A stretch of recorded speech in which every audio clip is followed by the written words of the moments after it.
Hi and welcome to my PGA primer for the Charles Schwab Challenge, the return of PGA Golf. So I have a quick breakdown of my bets that I like this week and also my player pool that I'll be using in the Draftkings events this week. So the idea is that it's a quick fire podcast, video cast, just to give you all the information you need within 20 minutes. So let's get straight into it. So I'm Lee Aldrich. You can find me at Fanshare Sports and on Twitter at DK Golf Bargains. So the Charles Schwab Challenge will be coming from Colonial Golf Club. In fact, it is the Colonial. It's a 7,200 yard par 70, which will be important this week, and it will be played on bent grass greens, and they're usually fast, so we're expecting fast bent grass greens this week. So my first pick out of all the bets this week is Tony Finau. Now, Tony Finau, you'll find him at 40 to 1, so the prices that I'm going to quote this week are the best prices available from oddschecker.com. So oddschecker.com checks the best odds from all the bookmakers, and it gives you the odds that each bookmaker is offering. So you'll find Tony Finau at 40 to 1, and Finau has now finished top 35 in all 4 events here at Colonial that he's played, including a second place finish last year. He ranks 7th in the field this week for shots gained tee to green in 2020, and ranks 32nd for shots gained putting on fast bent grass greens. And he's also actually got 6 top 10 finishes in his last 6 events on the PGA Tour. And in our course suitability ranking this week, we've got Tony Finau ranked 10th. So we know it's a course that he likes. We can see that in the results he's had here. He was playing well before the long layoff. So if his form continues as it has done in 2020, then 40 to 1 is a nice price for Tony Finau.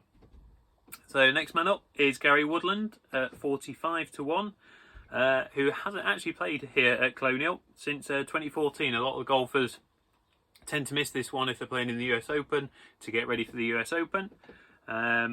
So this course should suit his game though. We've got him ranked 28th in our course suitability ranking, and he ranks 18th for shots gained tee to green this year, and also 14th for opportunities gained. He's an average putter on fast bent grass greens, but if he does have a good week with a putter this week, then he is going to be there or thereabouts, and he comes in off of back-to-back top 12 finishes, so his form before the layoff was excellent. Then next man up, 66 to 1, which I can't believe is available this week, is Jason Day. And the beauty of the layoff for Jason Day is it gives him a chance to rest all his injuries, to try and put that injury issue behind him, and he can come out fresh and start again. And if he has put it behind him, then he's got an excellent chance this week. Jason Day is one of the best putters in the field, for full stop, but even more so on fast bent grass greens. He ranks 3rd in the field this week for shots gained putting on bent grass greens. And this course should absolutely suit his game. We've got him ranked 2nd in our course suitability ranking this week, and actually wasn't playing too bad in 2020 before the layoff. He does rank 26th for shots gained tee to green in 2020, and before his injury-induced missed cut and withdrawal, he did actually finish 4th at AT&T Pebble Beach. So we know when he's not injured, he's playing great golf. And we know this course suits. So it's 66 to 1. That's going to be a fantastic bet this week. And I can see that 66 dropping to 50 or below. So if you're going to get on Jason Day, sooner rather than later before the prices go. Now, there's a couple of long shots that I like this week. Starting with Adam Hadwin at 125 to 1. The Canadian ranks 23rd for shots gained tee to green in 2020. And he's one of the best putters in the field on fast bent grass greens. So he ranks 8th out of the entire field this week for shots gained putting on fast bent grass.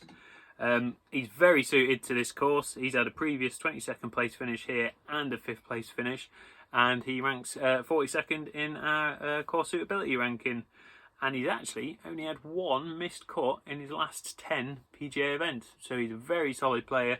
And if he gets it going this week, 125 to 1 could look like a huge price come the end of the week.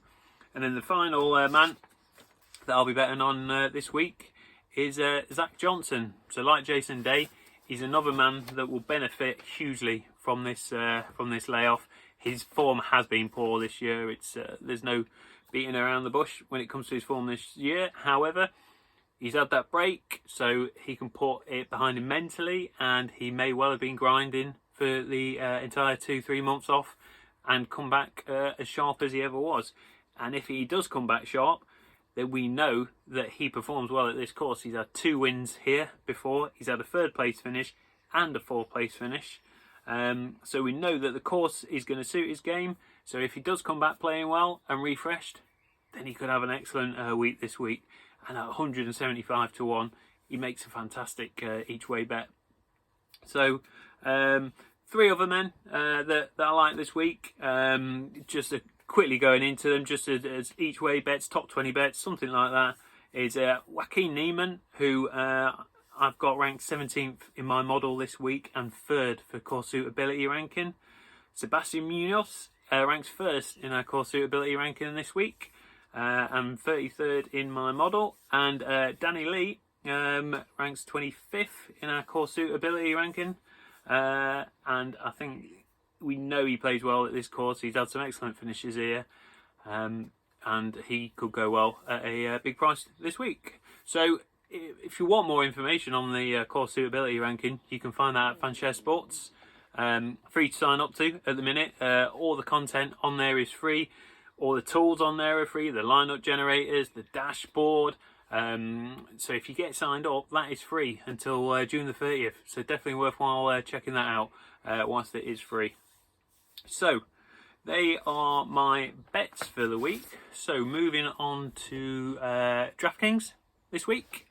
I'll take you through my player pool and the reason why they're in my player pool.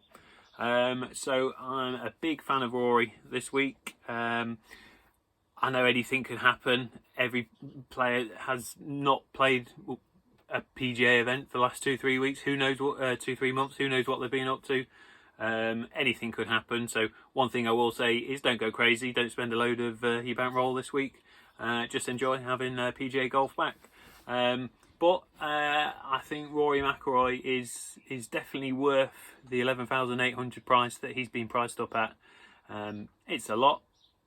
In fact, it's $800 more than the second most expensive player. But I think it's worth it, and I'll be playing a lot of McIlroy this week. He ranks 1st for shots gained tee to green over the whole time on PGA Tour, over everyone playing this week. He ranks 2nd for shots gained tee to green in 2020 and 4th for opportunities gained. So he's playing the best golf of anyone this year. So if that form continues, then he's got an excellent chance this year. He ranks 4th in our course suitability ranking. So the course should be no problem whatsoever for him. Next man up is John Rahm, 11,000, who I'll be playing a bit of this week. Ranks 13th in the course suitability ranking. Comes in playing good golf, or was playing good golf before the break. 14th for shots gained tee to green in 2020, and puts well on fast bent grass greens, where he ranks 25th in the field this week. And then Justin Thompson, I'll be playing a little bit of him as well. I like all those top 3 players in the market this week. Justin Thomas ranks 23rd in our course suitability ranking, so should get on really well at this course. And he comes in playing excellent golf, 1st in the entire field for opportunities gained in 2020, and 4th for shots gained tee to green. So one of the best form of any golfers in 2020. Then next man up will be Brooks Koepka, who should benefit from the layoff that all the golfers have had. He has been injured, so hopefully he can put all those injuries behind him. And if he's playing golf to the best of his ability, then 9,700 will be a mockery of a price come the end of the week. he should be suited to the course. We've got him ranked 5th in our course suitability, so if he is playing well, the course will suit, and he should play well. Good putter on fast bent grass greens as well, ranks 23rd in the field this week. Then next man up, Xander Schauffele at 9,600. Fantastic putter on fast bent grass greens, ranks 6th in the entire field for shots gained putting. And he ranks 7th for shots gained tee to green in 2020. So another player that should go well this week. Dustin Johnson, I'll be playing him as well at 9,500. Excellent price for Dustin Johnson. A few people might be put off him with a bit of poor form recently and didn't do too well in the match that he played a couple of weeks ago. But he does rank 12th in the field this week for opportunities gained in 2020. And we've got him ranked 9th in our course suitability ranking, so should go well at this course as well. Rickie Fowler, next man up at 9,400. He is the best, statistically the best putter on fast bent grass greens in this entire field. So if he's given himself opportunities this week, he should be able to take them. Ranks 12th for opportunities gained this year, so he is gaining opportunities. And like I say, if he 31st for opportunities gained. So if he does gain opportunities this week, he should be able to make the most of that. Then we've got Gary Woodland, who I've been through in the betting section at 8,800. Tony Finau just below him at 8,700, who I've been through in the betting section, and Jason Day 8,300, who I've also been through in the betting section this week. So that takes us down to the 7k range, where the first man I'll be loading up is Daniel Berger, who should thrive at this course. He's very good at playing the par 70s. His form has been good in 2020. In fact, he's been very good in 2020. He ranks 20th in the field this week for shots gained tee to green, and also 40th for opportunities gained in 2020. Just below him, we've got Harris English at 7,500, who is a very good putter on these fast bent grass greens. He ranks 11th for shots gained putting, and he's playing well this year. He actually ranks 11th for shots gained tee to green in 2020. So we expect a lot from English this week.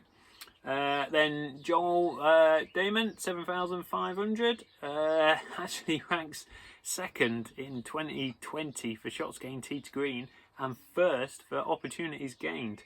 So he is creating opportunities. Not a great putter on fast bent grass greens, but we all know that putting is so variable, and that a putter can warm up for a day here or for a week. And if that happens with Dahmen's putter this week, then he's going to go flying this week, especially at 7,500. And almost exactly the same goes for Ryan Palmer as well. He ranks 9th this year for opportunities gained, 46th for shots gained to tee to green. He knows his course very well, but struggles to put well on fast bent grass greens. But if that putter warms up this week, then he's got an excellent chance of a very high finish. Then we've got Billy Horschel, 7,400. He ranks 50th for shots gained to tee to green so far this year, and he should go very well at this course. It should suit his game. We got him ranked 12th in our course suitability ranking.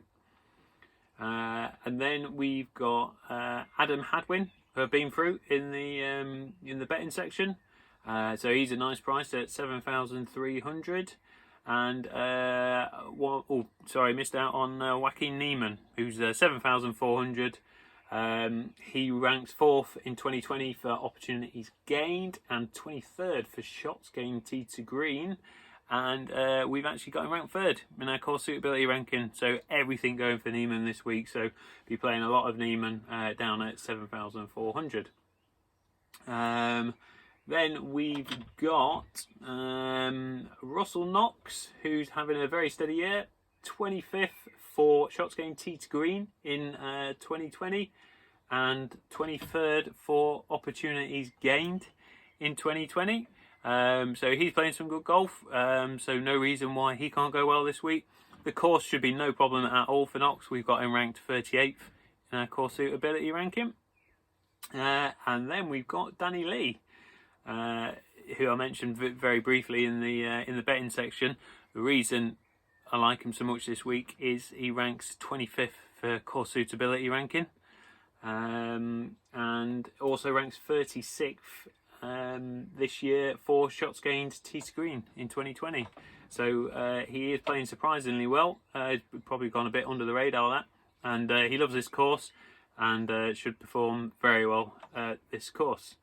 And then next man up, 7,100, we've got Jim Furyk, who's starting to play some really good golf. He ranks 31st in shots gained tee to green this year in 2020, and he knows the course very well, so has plenty of experience playing at this course. And then dropping down to the 6k range, or just at the top of the 6k range, got Sebastian Munoz, who actually ranks 3rd this season for opportunities gained in 2020, and also 22nd for shots gained tee to green in 2020. And we've also got him ranked 1st in our course suitability ranking. So he's actually extremely suited to this course. So if he's going to perform well anywhere, he's going to be here. He's playing well, so expecting big things from Munoz this week. And then dropping into the lower range, we got Zach Johnson, 6,800, for the reasons we mentioned in the betting section. Nick Watney at 6,700. He ranks 7th for opportunities gained so far this season in 2020, and he ranks 35th for shots gained tee to green. Should have no problems with this course. He ranks 66th in our course suitability ranking, so about in the middle. So we don't need to worry about the course being a problem for him, knowing that he plays well this year. And then at 6,600, we've got Cameron Champ, who ranks 8th for opportunities gained in 2020, and 16th for shots gained tee to green, and also ranks 54th for shots gained putting on these bent grass greens. So if he does continue to create chances, then he should take quite a few of them this week on these greens. And then the two very low price players that I'll be playing this week: Steve Stricker, who gets on extremely well at this course, despite being all the way down at the bottom. We do have him ranked fairly high in our course suitability ranking. We've got him at 53rd in the field this week for course suitability, so he should go very well on this course. And then finally, if you want to play somebody right down at the bottom, we've got Chad Campbell at 6,000, who actually ranks 34th this season for opportunities gained in 2020, and actually ranks 54th in our course suitability ranking. So a lot going for him down at 6,000. Should probably be priced up a little bit higher than that. But yeah, 6,000. If you want to fit in your high price players, if you want to go with McIlroy and Rahm, or Thomas, or any two of those top three, then you're going to need to find value elsewhere. And Chad Campbell, I think, has got an excellent chance of making the cut. So there's a quick breakdown. You've got the bets that I like this week. That's my player pool, and the reasons why. So again, just want to touch on the fact that anything could happen this week. Players are coming back from a long layoff. We don't know how they're going to react to playing without fans. We don't know what they've been up to during the time off. Don't know if they've been grinding, if they've been chilling. We've got no idea. So tail back on how much you're going to spend this week. And like I say, just enjoy the return of the PGA and the return of PGA golf. So that's it from me. Just wanted to give you a quick recap. So there it is. So good luck, whatever you decide to do this week, and may your screens be green. Thank you.